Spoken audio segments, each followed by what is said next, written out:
All right, ladies and gentlemen, people, I am Christ, I am disciple. I was supposed to be doing this, uh, you know, um, about 10 minutes ago, a little bit more than 10 minutes ago, but we're going to get into it anyway. Um, I'm Christ, I am disciple. We're going to continue the review of Rebel Moon. We're also going to look at Restore the Snyderverse. Why? Again, other reasons why Restore the Snyderverse, as well as we're going to talk about Free Palestine, which is sort of unfolding in real time of what's happening in terms of so much stuff. So I have a lot to say to you guys, but I'm also eating food at the same time. I don't want to, be harsh, so I'm going to try and eat the food when I actually have something playing, like a video or something. All right, so you guys are going to see my face for a little bit. Shout out to you guys who love this channel. If you like this, don't forget to like, share, subscribe, and you can also donate via PayPal. The link is in the description. Okay, this stream is brought to you by LIVE Products. LIVE, live now. We're live now, and we have 5 different flavors of drinks. As you can see there, there's sorrel, orange, fruit punch, grapefruit, and Morbi. We also have in the line of LIVE products, we also have cleaning products. We have fabric softener, disinfectant. We have liquid detergent, which is used for cleaning clothes, as well as we have dishwashing liquid. LIVE, live now. We're live now. All right, man, let's get into it. What we're going to be talking about first of all praise be to the Most High God. The Most High God comes first. Let me get into something I think is really important. And while that's happening, I'm going to disappear from the screen so I can eat some food. So you guys enjoy this.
How you like that for a startup, ladies and gentlemen?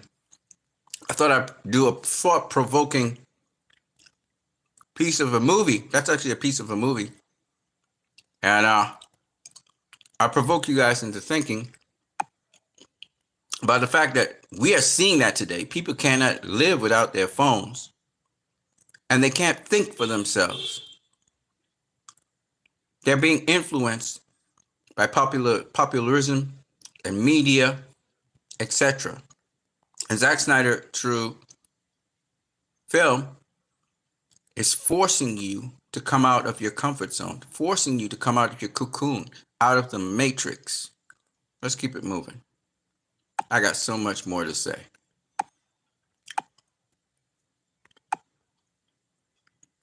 As you know, the world's trying to move into a one world order. These people want to completely control you. I'm talking about the elites. They would love to have a totalitarian government, dictatorship. They don't have a problem with that. And it's not just exclusive to, people talk about Russia and all these things. It's bullshit. America does the same thing. Germany, France, the UK.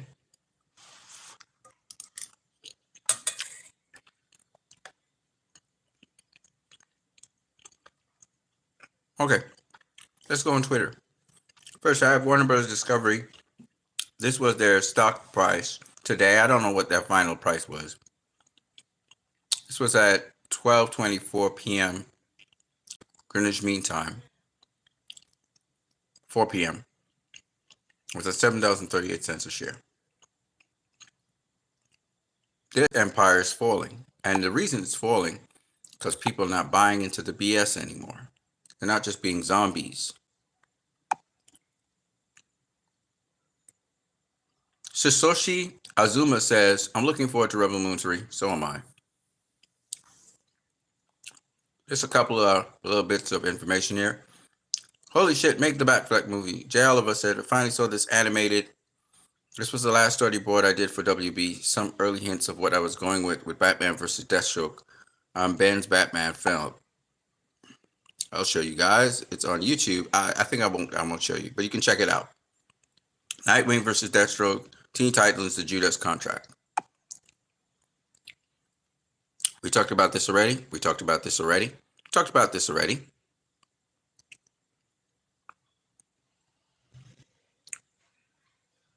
This is from a day ago.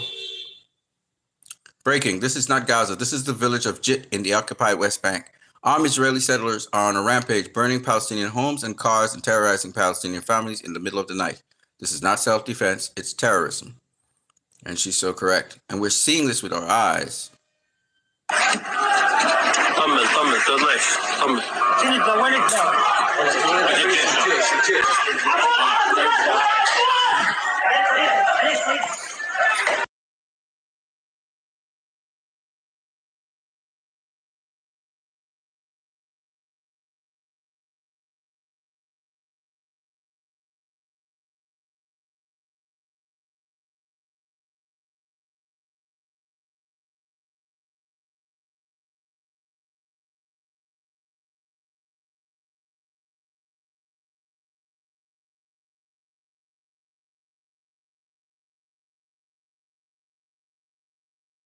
That's the harsh reality of what's going on. It's not just about Hamas. It's not just about Gaza. This is happening throughout Israel. And this reminds me of what the empire, the imperium, the mother world was doing, just burning places, burning worlds, burning civilizations, burning cultures. It's the same thing, same attitude. And this is not exclusive to Israel. The West is pretty much similar. Israel represents the Western Empire. Racism, classism. Remember, in Rebel Moon, it is said that this off-worlder of impure ethnic status, your vile ethnic status, this is how it's spoken, is racism. She was blamed that is Athaliah, as the one, she was a scapegoat, the culprit they put on, even though all of them were participating in the killing of the king, they pinned it on her. She's an off-worlder. She's of impure ethnic blood. That's the way how they pin it on people. They're Arabs. They're animals. They're impure ethnic blood. We are the pure ones. We are the pure Jews. Never mind, we came from Europe and we're Ashkenazi Jews. We're not the purest Jew. We come from a Jewish lineage, yeah, but we're not the purest Jew. The Palestinian Jew is the most pure Jew. You know, it's crazy. You got mixed European blood. You got other blood in you. You're not pure. You're not the purest Jew. It is what it is. All right. We're going to get to another video, but first, Barack David, this is what he had to say. Barack David works for Axios. The Jewish terrorists who actually carry out the attacks against Palestinians in the West Bank may be a relatively small group, but their circles of political support, financial financing, promotion, and legal protection are much larger. They're in the government, they're in the Knesset, in the Yesha Council, in the army, and in the media. Whoever continues to talk about a handful is lying to himself and the public. This is Barack David, who is an Israeli Jew, saying this for Axios, and he's a fact-finding kind of guy. All right? Okay?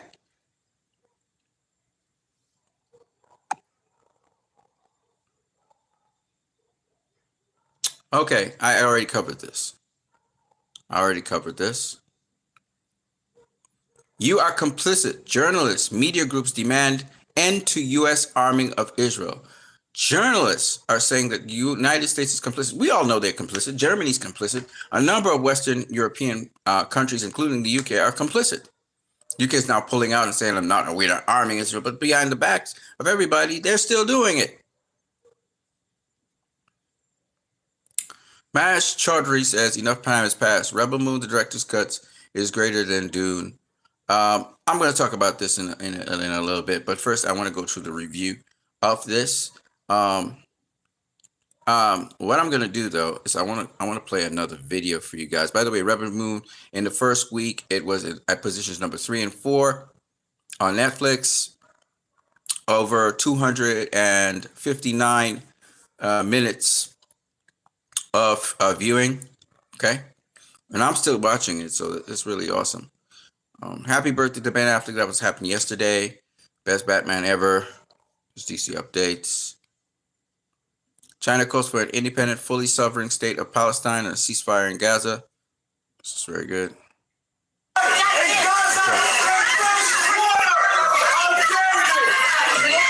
Now, this is in Kamala Harris's campaign. Pro-Palestinian protesters stormed the campaign event, set off smoke bombs at the restaurant. And they're trying to disrupt. They need to get people to realize that the police set off smoke bombs. Sorry, not them. It's crazy because Kamala tried to shut them up.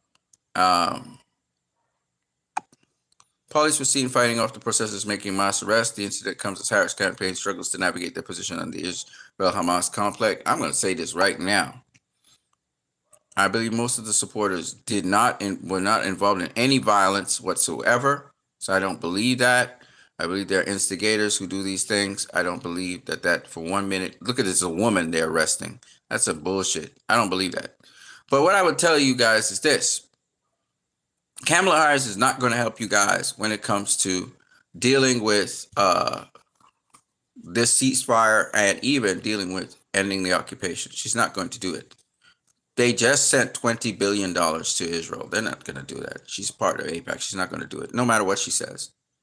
She's not going to. And what's happening on the ground is all proof of that. Okay?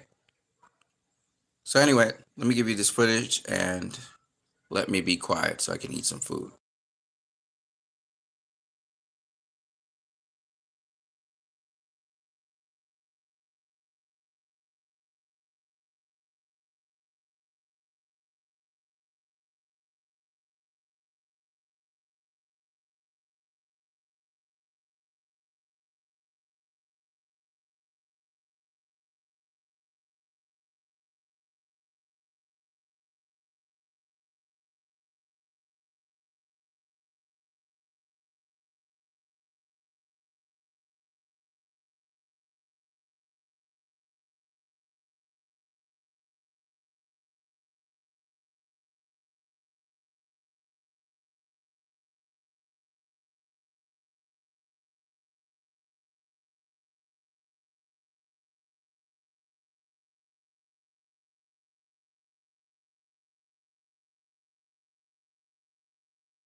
This is really awesome.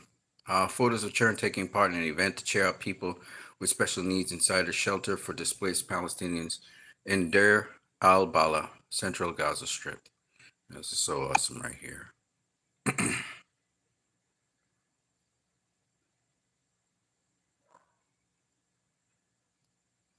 You know, in the midst of all the evil that's happening, there's always good things, and it's nice to see people with good hearts working with each other. And I just was really warmed by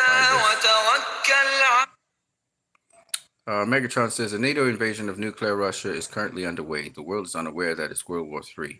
The Kursk region of Russia is currently full of NATO weapons. Excuse me, NATO weapons, troops, logistics, etc.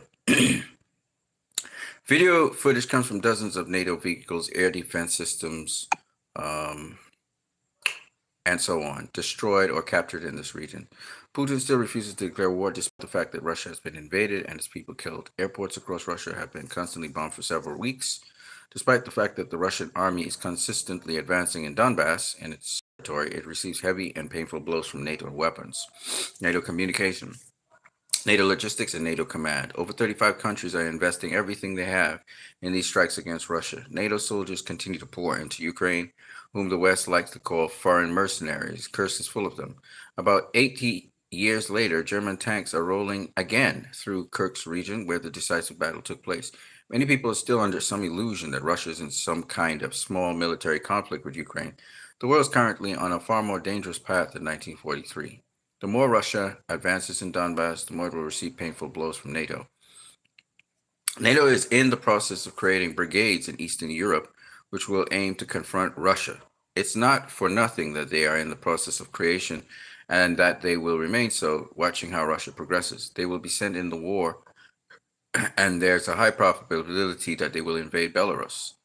The main problem is that fulfilling the number of these brigades is very difficult because the young population in Europe is not at all in the mood to die for warmongers in Washington, or are currently rubbing their hands while filling themselves with money. However, Putin's plan that NATO is not ready to go all out and that the Ukraine will end quickly as a special military operation turned out to be very, very wrong. All of Russia's red lines are currently being crossed despite Putin trying not to escalate the situation.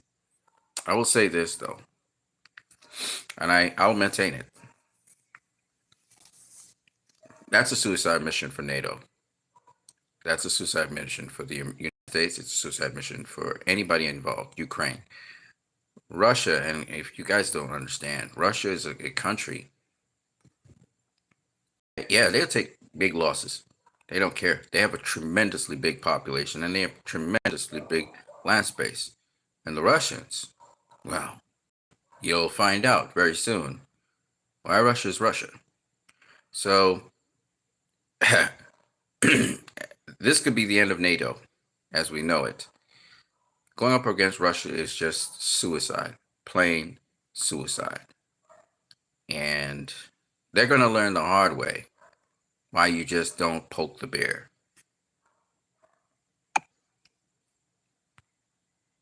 Make Palestine free again. Okay, so let me get into Rebel Moon and some more of the review on Rebel Moon with you guys. There's so much to talk about here. So I think I got to the point where I talked about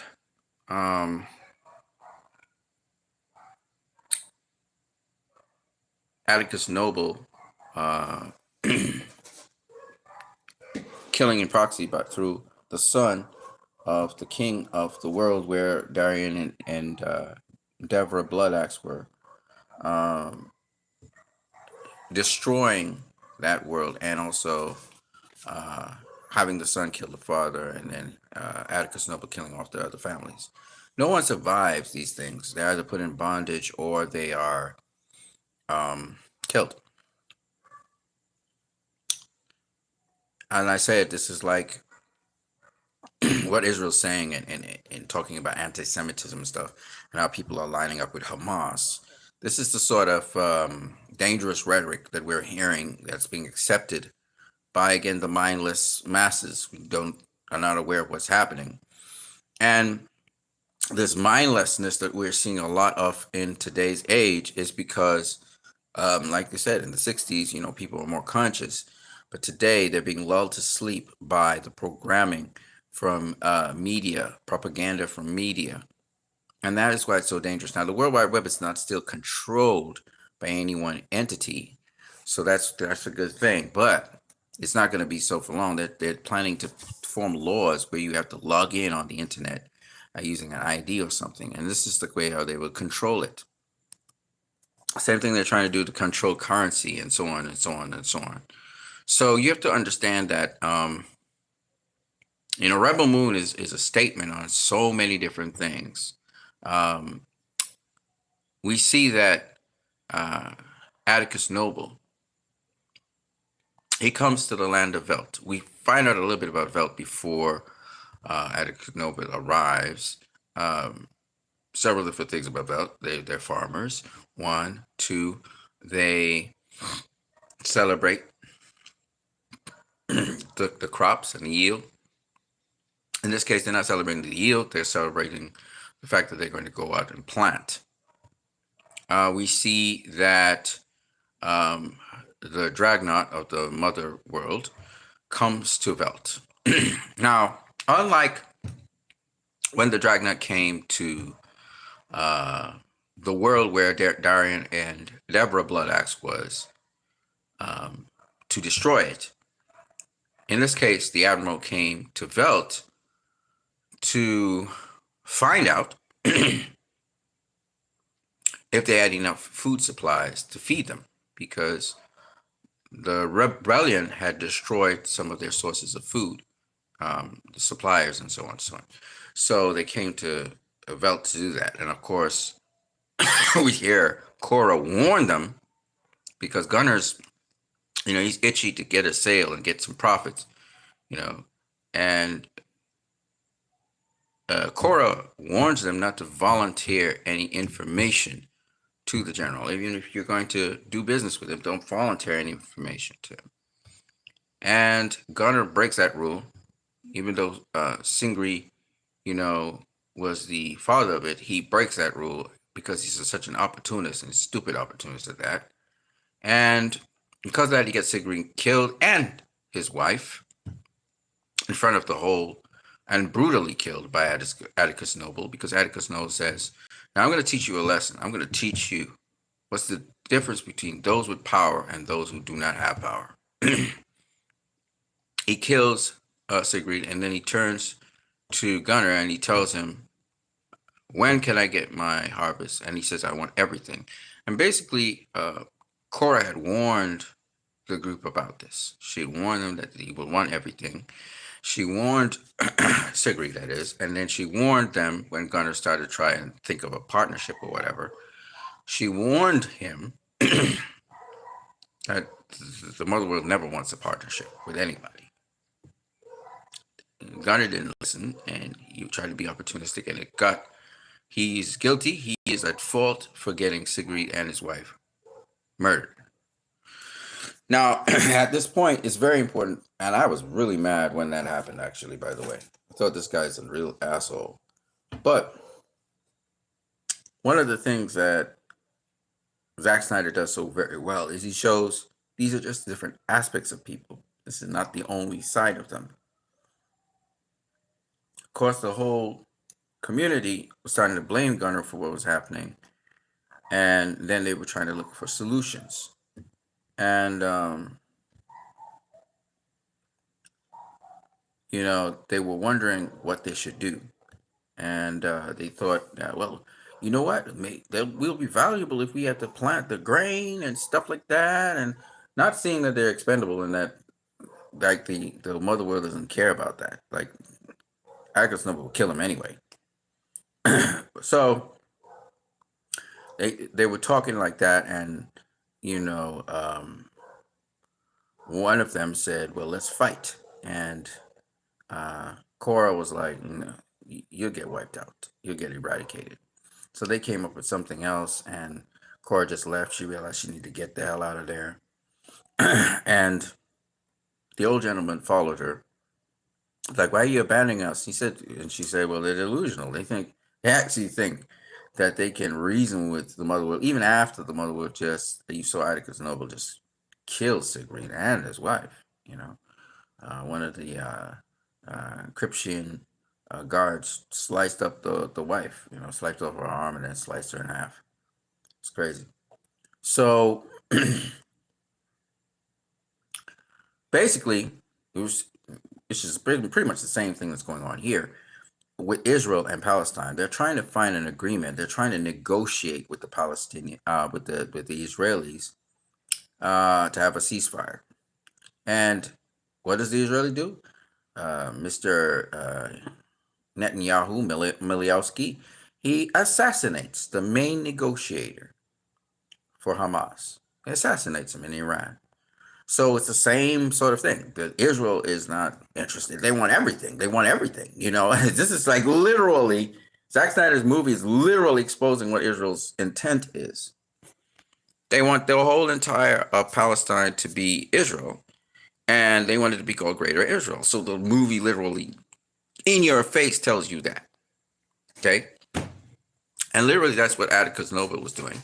And now the delusional people, like the delusional people who think they can negotiate this, the delusional population that thinks, oh, this is not how it's going to end. It has to be by brute force. They have to fight back. The delusional people think that, Israel's going to get a ceasefire. It's not going to happen. And Mr. Biden knows that. And Kamala Harris knows that. Okay? They both know that. Okay? They're funding this shit, for crying out loud. They're just trying to stall people and make people believe delusional things. The only way this stops is if NATO takes their forces that they're going after Russia with and go into Israel and fight Israel and take them down. But if NATO doesn't do it, Hamas will. Hezbollah will. The Houthis will. Because guess what? They have support with each other.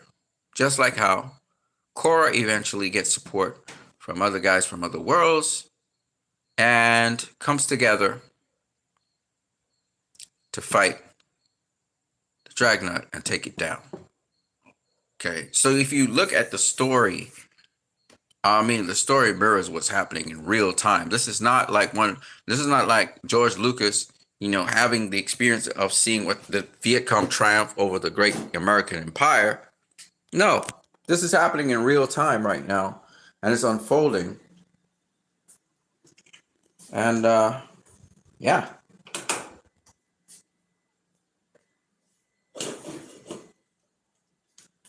I'm making some drinks. That's what's happening. I'm boiling certain products like sorrel and Morbi, and I'm making drinks out of them. So while I'm talking to you guys, I'm doing other things. Okay, so yeah, that's what's up. Now, here's some more stuff for you guys, and that's why I said I love this movie. And this movie, somebody said that, it's greater than Dune. For me, it is. For me, it is definitely a better movie than Dune. I think the comments are somewhere here. Here it is. Musa Chaudhry says, enough time has passed. Rebel Moon, Curse of Forgiveness, and Director's Cut Curse of Forgiveness is better than Rebel Moon. Dune Part 2. So they're saying that Curse of Forgiveness is better than Dune Part 2. And I agree. I'll give several different reasons, but in a bit. But I just want to say that Rebel Moon, both the Chalice of Blood, Curse of Forgiveness, the story is more or less the same, but not really. It has a lot more details, but it is just awesome. And I want to go into more details about this very, very much so now. This is why I'm doing a review. So, in my opinion,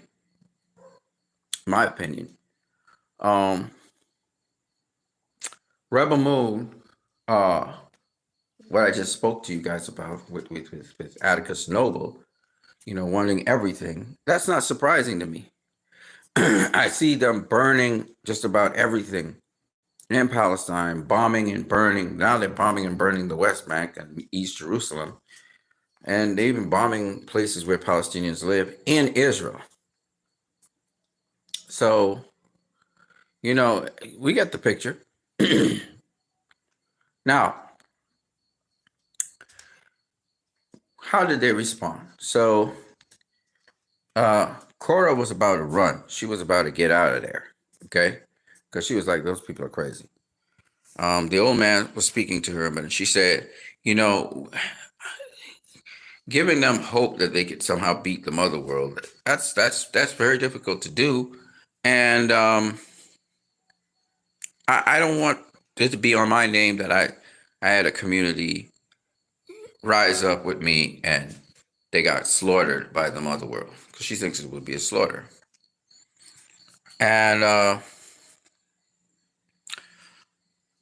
you know, she was getting to stepping until Sam was the soldiers were going to rape Sam. Again, this is not something that doesn't happen in war. A lot of times there's a lot of rape in war. It happened in Vietnam.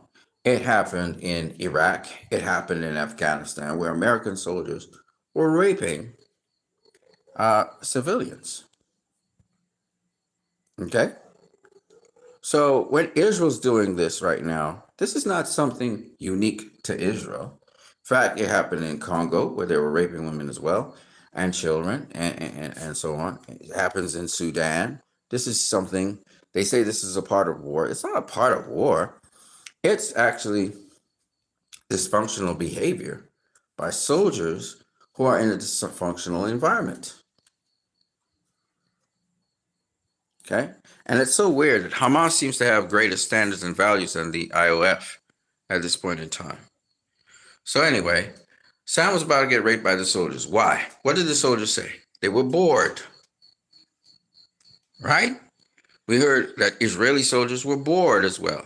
And then in my video just recently there that I showed you from 1984, you saw that boredom is a part of programming.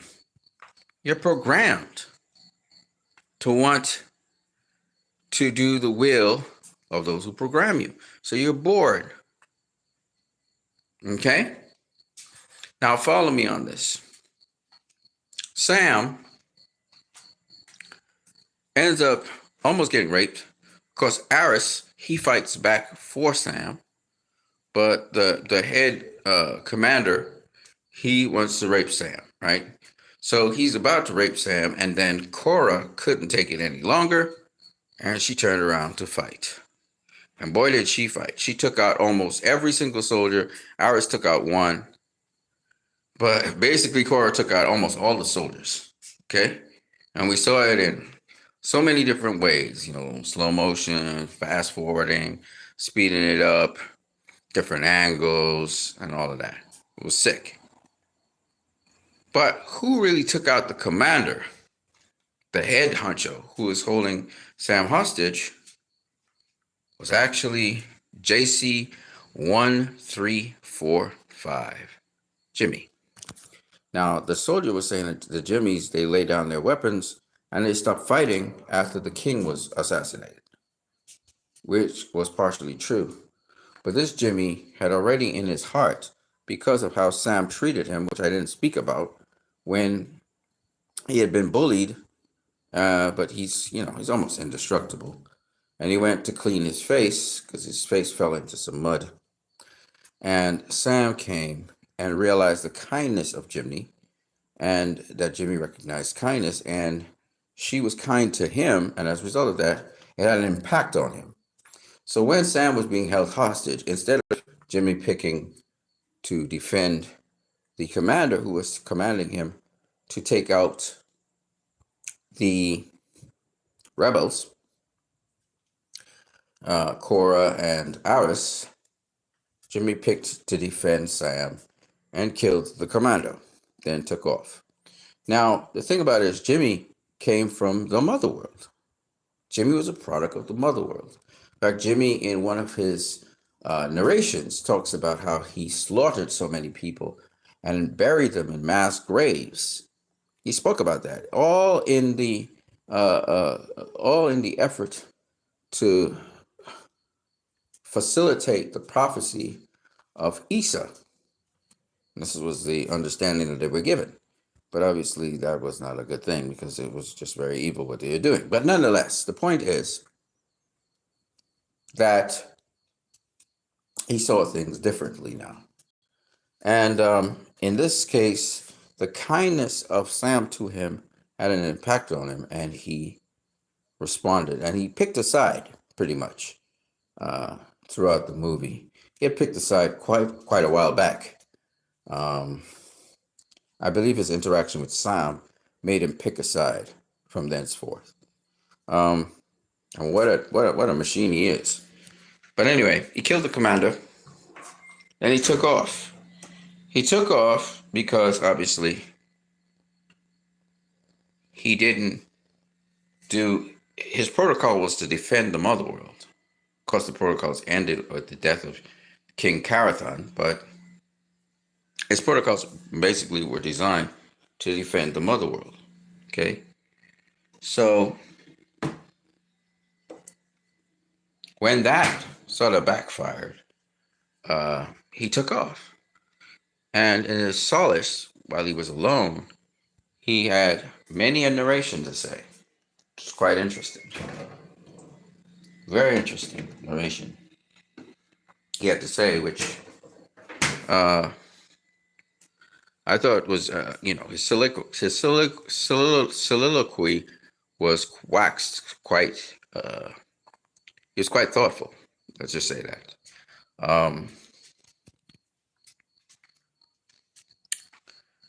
So Jimmy kills the commander. Now, the only person who is military there, besides Jimmy, who is on Velt, is Aris. Aris had to kill his own father in front of Commander Admiral Noble. I'm sorry, not Commander, but Admiral Noble. So that was also in itself interesting. Hold on one second, guys. I'm coming right back.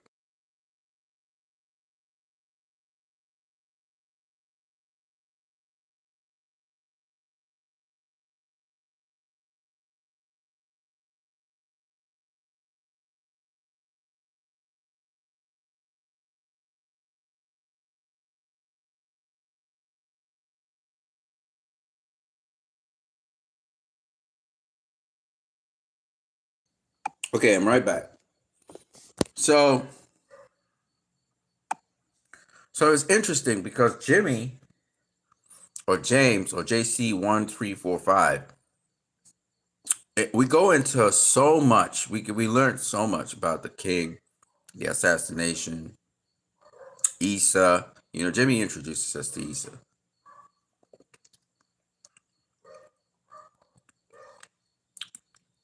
And we learn a lot about what Jimmy did, the pain he experienced because of what he did, the failures that he had.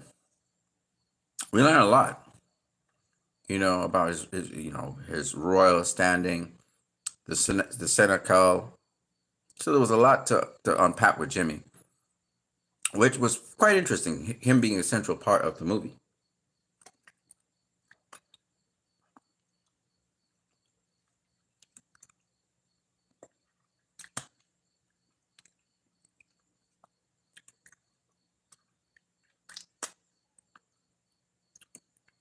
This is LIVE drink, by the way.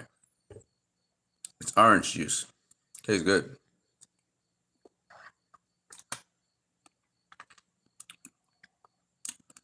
I drink my sponsor.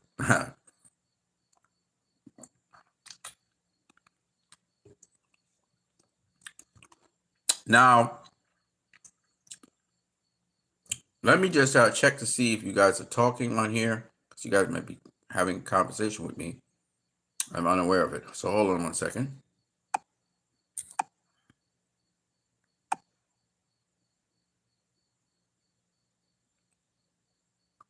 Okay. All right.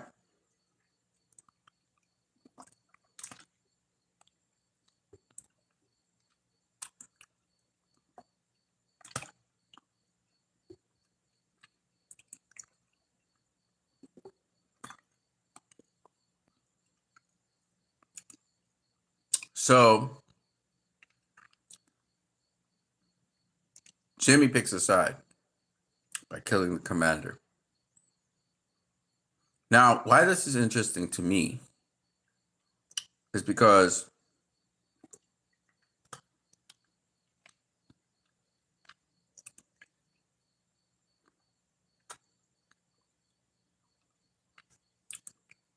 as we find out more in the story of Rebel Moon, the king was having a change of heart. And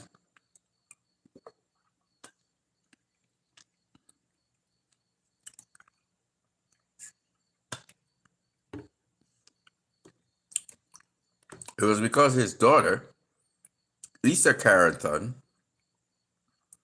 she was showing him a different way. And so he was looking to decommission. He was looking to end the wars he had, end the expansion, and be more compassionate. And so he was basically transferring his power to Isa, so she would start to reign and rule.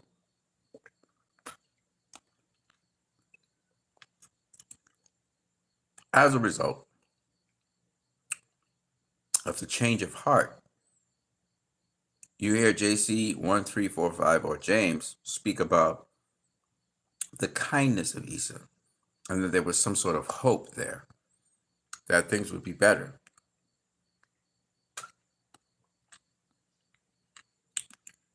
The wars would end and they would come home. We heard that for the Iraq War. We heard that for the Afghanistan War. People wanted the war to end, the troops to come home. Empire.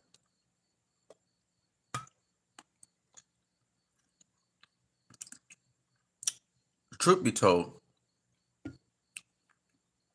most human beings don't like war.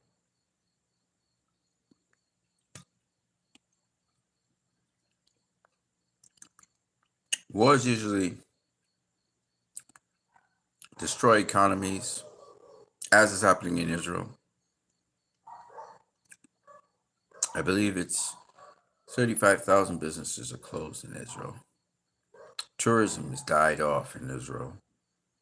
And there's been a mass exodus of 500,000 people out of Israel already.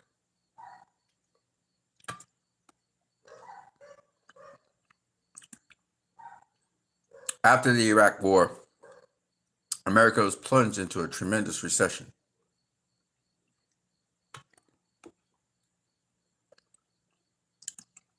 You would think plundering a country for its resources would benefit the country, right? You now have more oil, etc. No.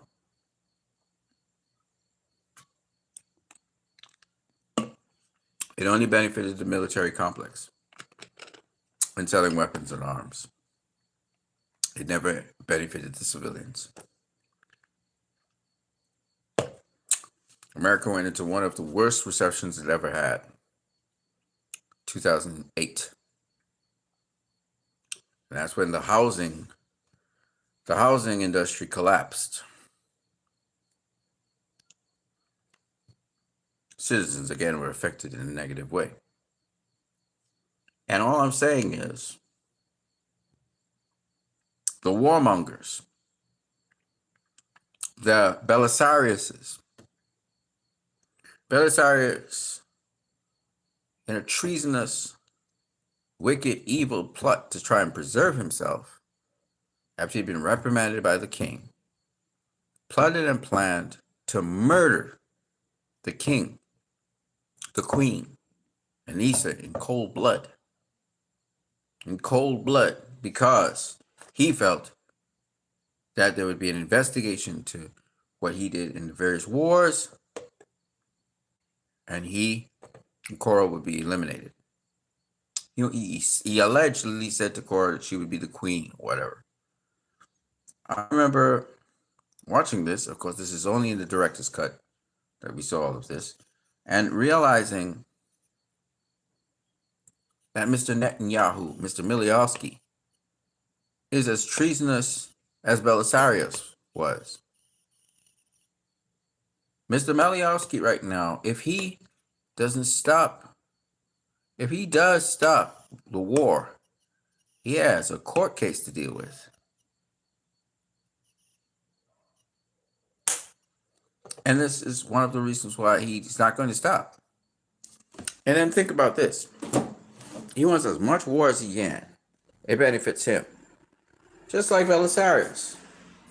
So Belisarius, it wasn't that he didn't want to let go of, but he was afraid that he would be targeted. He was also afraid that his reputation would be destroyed. So this is what he was afraid of. It wasn't that he cared about, the empire that much and how things were going in the war machine. No. It was that he was looking out for his tail. Clearly he wasn't looking out for Korah's tail. He set up Korah to take the fall. Right? So, selfish men without any integrity or honor, send out other men to do their dirty work. Those men get killed in the line of duty, falsely defending something that has nothing to do with the greater good or with a country, but protecting somebody's ass.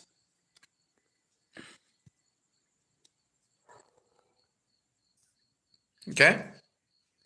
That's what was going on.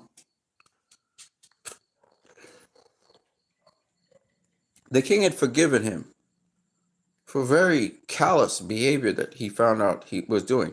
Instead of destroying him and destroying Korah, he gave him a second chance. And this is what Belisarius did with that second chance. He murdered the king.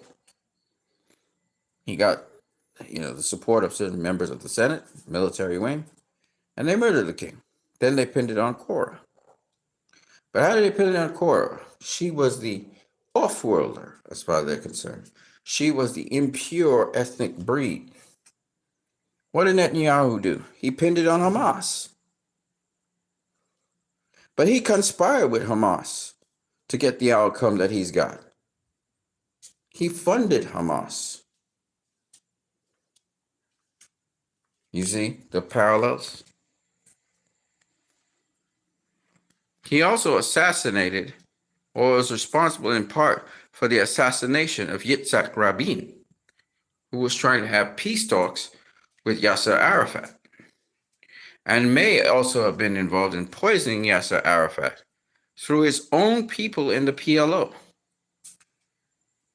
turning his own people against Yasser Arafat.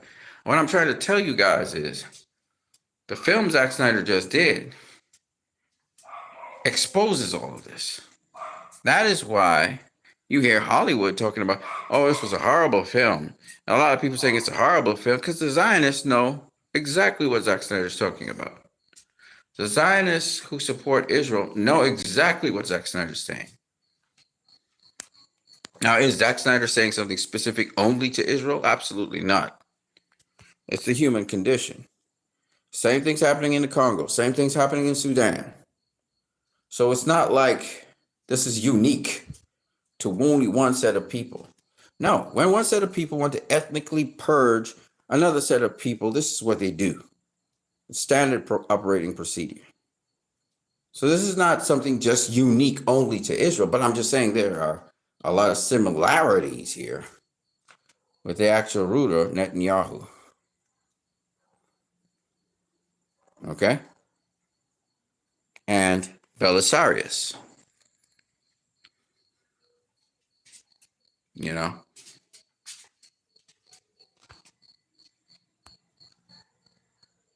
Okay, I'm an hour and 50-something minutes in.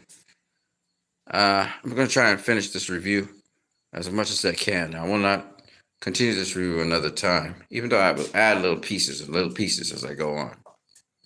Now, what's interesting about this review, there are so many little things to pick up, but I want to give you guys a couple more interesting things to pick up on. So, some of the sayings in this movie, one of them was, We shouldn't fear. We're more than the chains that bind us. Now, that's extremely inspirational saying, and this was what Tarak said to the Bedou. And why this is important and why this is great is because Tarak was running from his past, sort of like, and regretted that he didn't fight. And then he got an opportunity for redemption. And he was sort of hiding in the shadows from himself and his future and his destiny. Very much like the Bedou, which shared that common bond, which came from Tarak's world, by the way. And Tarak was therefore able to fly it, and there was a relationship between the Bedou and him, which it loved him and stuff like that. And the Bedou didn't start taking any crap from anybody. He killed the owner. Flew off with the owner as well. But that saying is very powerful. What it's saying is, and no one can bind you down. They always need your will to be given to them. You have to abdicate your will, your choice, and give them that choice. And this is what these people are doing. They're putting you to sleep. You say you're bored. You're bored? Are you kidding me? You're asleep. They put you to sleep and they have you drink their Kool-Aid. Meanwhile, they're eating nutritious food and the best food out there. That's what's going down. Okay? That's what's going down. You have to ask yourself the question, are you a pawn on a board? Or are you the one who makes the board? You should be able to see through their lies. The Matrix, Smith says to Neo inside the body of the worker, see your enemy. You have to know, you have to be aware, you have to be woke, you have to be awakened. You can't be asleep. Let's talk a little bit more. People talk about the duopoly, two-party system. Well, there's a third-party candidate, Jill Stein. She told you she would look for a ceasefire. She told you she wants to end wars. They are not useful to humanity. She told you about housing and about getting the local economy, the economy of the nation, back in order. About universal health care, about the right to get housing, about the Green New Deal. She tells you what it is she's about. But yet a lot of these sleeping people echo the sentiments. She can never have a chance and blah, blah, blah, blah. I mean, talk a lot of crap because they're not awake. They're not aware that the DNC is just as draconian and just as fascist as the RNC. They can't see it because they're picked aside and they're not willing to open their minds to anything. Their minds are closed. Let's go on. Rebel Moon. I love it. Rebel Moon shows us in the journey of Korra to round up General Titus. It shows us that Kai, who is the guy that kind of organizes Tarak and Nemesis to the table, at Kai has already, he saw an opportunity to do something, but he never was filled with honor or hope. Okay. Kai had been paid for information in the capture of the informant who could let people know where Deborah Bloodaxe and Darian Bloodaxe were. And it seems like he conjured up this little ruse to Korra so he could round up all of the rebels and give them on a silver platter to the mother world. Because clearly he was working in cohorts with the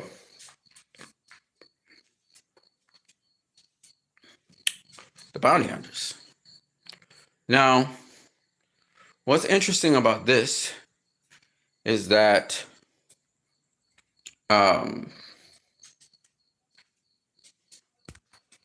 the capture of these warriors by him through his deception um, fell apart because of the very opportunist, an opportunist like himself and Gunnar, who refused to go with opportunistic and survival mechanisms. And he literally separated himself by standing up and being a hero at that moment, turning the tables on Gunnar, on Kai, and even the admiral and everyone. And the rest was history. Um, so there was a turning point in Gunnar's story.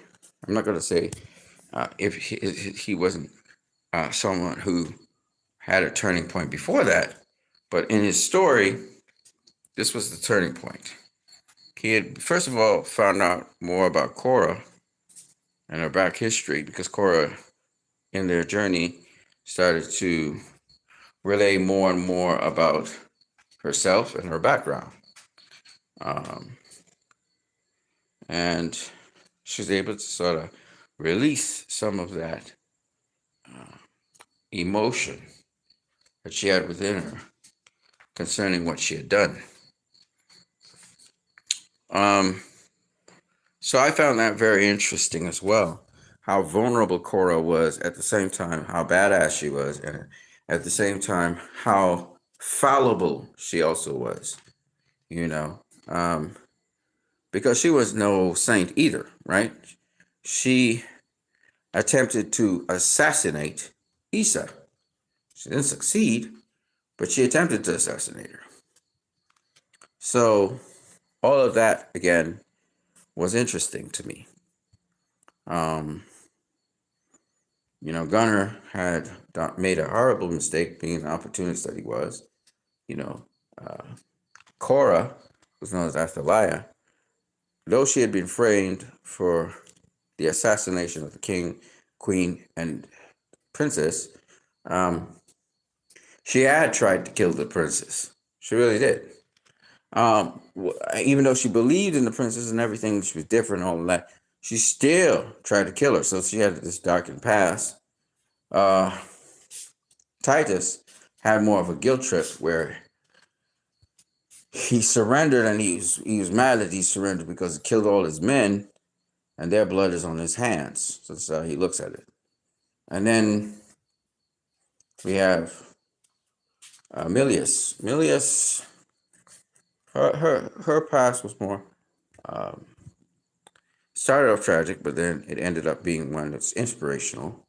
But Tarax was tragic as well, having to watch his mother die and having to escape and be on the run. And so he was a tortured soul. So if you look at all these characters, they're coming from a place. Some of them, not Milius, but most of them are coming from a place where they were not redeemed at the point in time. They were in a process of redemption, which I thought was very interesting as well. And, I hear sometimes there was some guy who alleged that Zack Snyder's characters, there's no development. And I'm like, are you crazy? Are you stupid? Zack Snyder's characters are always evolving in his movies. It takes so much time because the characters are evolving. So, of course, these characters got redemption. They were able to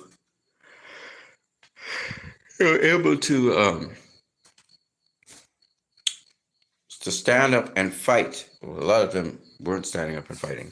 And it was interesting seeing the farmer also stand up and fight and take initiative and start to become a heroic figure in Gunnar. Atticus Noble was very dismissive of him, but turns out that he was one of the key elements that brought down the dreadnought, right? He helped facilitate that. He's the one that stopped Korra from turning herself in to Atticus Noble, So it was, there were pivotal times where Gunnar really mattered. And one of them was releasing the warriors, which were, they had been harnessed into these machines that had them immobilized. So Gunner, it was a turning point in Gunner's story when instead of paralyzing Cora, he turned it on Kai, right? He turned it on Kai. Now, some people think that Kai didn't die. I think Kai died because to administer that particular device, you have to be perfectly lined up to be able to take out the spine. And you miss, and it could be fatal. And I think Kai was fatally gutted by his throat. So that's what I think. With respect to um, Atticus Noble being killed, Atticus Noble was killed. Were it not for the technology that they had, he did die. His heart and stuff stopped, but he was brought back thanks to the Kali that was on the ship, which is very interesting as well. I was wondering, is this the same Kali we saw when uh, when Cora was little and was talking to it? I don't know. Now, when the Kali says that Cora would release her sisters, she's talking about releasing the sisters that are on the different ships, on the different dreadnoughts. The Kali's being freed from the different ships. And what was interesting was while Cora was going into the Kali's mind and the Kali was projecting her mind into Cora, where the Kali actually broke free, of the chains that shackled her. And again, it's just really cool to see those quotations uh, um, from um, I forgot his name. That's so weird. But anyway, the guy who was flying the Bedu, where he says, we are greater than the chains that bind us. And it's true. Now, with respect to the Kali showing she was greater than the chains that bound her, I thought it was really cool. Because that was just basically what was in her head that was passed to Cora. But even though Cora, blew up supposedly the Kali that was generating the energy, whatever. I don't know if she destroyed the Kali because again, Kalis can give life. Kali's regenerated Atticus Noble. Kali's, manipulate energy. So why do we think that the Kali was destroyed? I don't know if the Kali was destroyed. Just like I know for a fact that Issa was not destroyed. And I know there's a relationship between Issa and the Kalis for sure, because we can see that they both have similar sort of energy powers, right? So it's the question is how? Is it a Kali that sort of reincarnated in the form of a human body or within a human body? I don't know. But still very interesting. Now, with respect to Cora turning the guns on Atticus Noble and the people at the bridge of the ship, I thought it was very interesting and funny at the same time. And, Atticus Noble also dealing with the kind of worm-like things was pretty funny, as well as when the doctor people were, touching Atticus Noble, trying to get a read on his health and everything. When he came back defeated against General Titus, and he ordered a second wave. He barked at them. It was really funny. But having said that, Atticus Noble, as perceptive as he was and as sharp as he was as heartless as he was. He was not able to stop Cora from decapitating his head, and also stop Cora from destroying the dreadnought. And the fact that she even destroyed the dreadnought. Of course, before they were going to fight, and they found out that the Hawksters were delivering that information to Atticus Noble and the people on the dreadnought, the soldiers on the dreadnought. So General Titus said we have to be more aggressive, and the more aggression was to take the dropship and go up into the dreadnought and destroy it. And that's what Cora did. took down Atticus Noble with it. I don't think we'll see Atticus Noble anytime soon. uh, and because I know, first of all, the Imperium's not going to visit Velt just like that. But having said that, it was awesome watching that film, uh, with several different reasons. Again, all the quotes are incredible. All of the short tidbits. I love it. Yeah. And I love that sort of thing. Like the saying, um, for all that you love, show them no mercy. And then he talks about, also, um, um, what does Tarak say? Tarak is the guy. He says, "Are you ready?" And they said, "Ready to fight and to die." And he said, uh, he says, "To fight, yes, but leave all the killing to them. Let them die. We don't want to die today." So that was pretty interesting. And the fact that he confessed that he didn't want to die, but he was going to fight alongside Milius was really interesting as well. Of course, the debut of Jimmy always looks good, but there was much more details in the fighting. Jimmy just using the antlers of a elk to fight off all the soldiers, and he took a soldier's gun, shot down most of the soldiers. Jimmy alone could take out quite a battalion, or maybe a platoon of Imperium soldiers. And he just took out the tank or the mech or the spider mech, whatever you want to call it. Took it out. It was pretty amazing. Um, I never understood how they got out of the Dreadnought. That is, I didn't understand how Cora and Gunner got out, because you saw all the ships kind of falling down the side of the uh, Dreadnought, because it was falling from the sky. So how did they get into uh, drop ships? That was the question. Um, so it was a little bit suspension of belief, in my opinion, but it was still fantastic to watch. You were at the edge of your seats, stuff like that.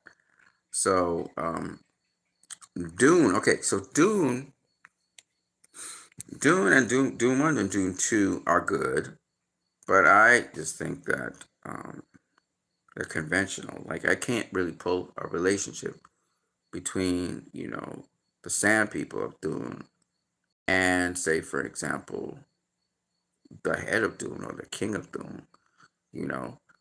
When you look at the people, you know, who are being oppressed, whether it be people of Palestine or whatever. And then you have this uh, intermediate sort of power that's exploiting all the resources. And then now this new individual rises and he sabotages them. So the story is not exactly, it's not current events, let's just put it that way. It's more of a story that's based on a book and based on fiction. That's not necessarily pop culture of the times. And that's the difference between Rebel Moon and any of the movie right now, that there's relevance to it. Like, it's part of pop culture. It's part of the zeitgeist. It's part of the culture right now as we speak. You know. So that's why I said, Dune 1 and Dune 2, they're good movies. They're solid, but they're also part of the status quo kind of thing. Whereas Zack Snyder's very daring movie is not part of the status quo, which is why it's getting so much flack.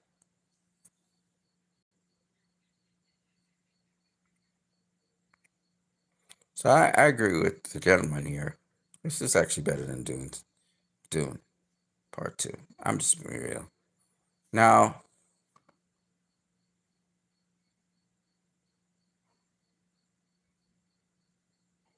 there's many other things I want to say, but I think I'll wrap it up here for now. But I'll bring more information for you guys based on Rebel Moon. You guys could dig up Dune. Dune is okay, but it's not something you remember and be working on all the time. Like, for example, yeah, that's good enough. All right, man. I'm going to catch y'all later. Peace.